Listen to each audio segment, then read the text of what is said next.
The Special Investigating Unit says it's revealed what it says is a disturbing pattern of systemic corruption within South Africa's immigration framework. Officials, external actors and syndicates have exploited weaknesses to sell documents, forge documents and manipulate the system for personal gain. From fabricated visas for high-profile figures such as Prophet Shepherd Bushiri to illicit permits traded on a black market, the investigation exposes a network that the SIU says... South Africa's identity system is supposed to be secure. Documents like birth certificates, passports, and identity documents are meant to prove who you are and protect the country's borders.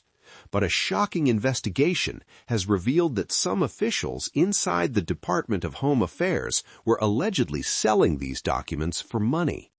The investigation was led by the Special Investigating Unit, which uncovered a network of corruption involving immigration permits, identity documents, and fraudulent approvals.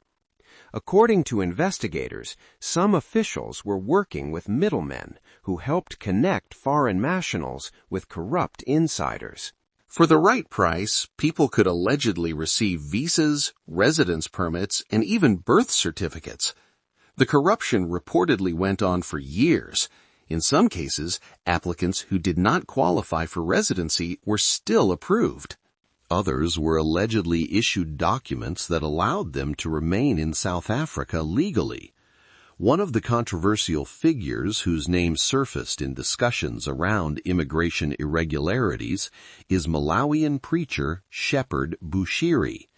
Bushiri had previously faced questions about how he obtained his residency status before he fled South Africa in 2020.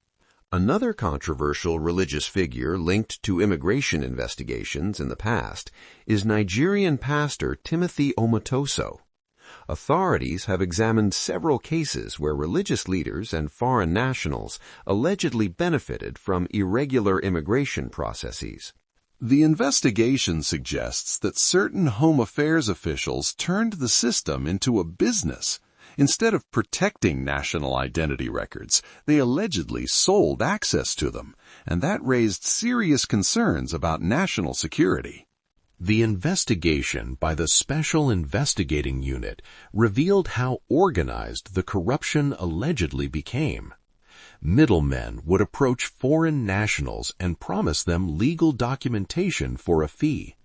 Once the money was paid, corrupt officials inside the Department of Home Affairs would allegedly manipulate the system.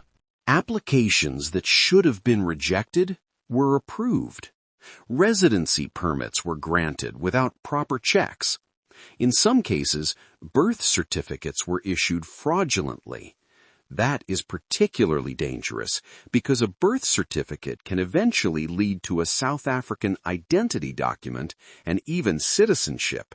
Investigators also discovered large sums of money connected to some of these schemes. Reports indicate that millions of rands may have been paid in bribes over the years. Some officials allegedly used the money to build expensive homes or live luxurious lifestyles. Authorities say corruption within the immigration system can have major consequences. If criminals obtain legitimate identity documents, they can travel, open bank accounts, and operate businesses without raising suspicion. This is why the scandal quickly became one of the most serious corruption cases involving the country's identity system. As a result, several officials were dismissed and hundreds of cases were referred for criminal investigation. The Home Affairs scandal exposed major weaknesses in the country's immigration system. Experts say corruption often thrives when officials have access to powerful systems with limited oversight.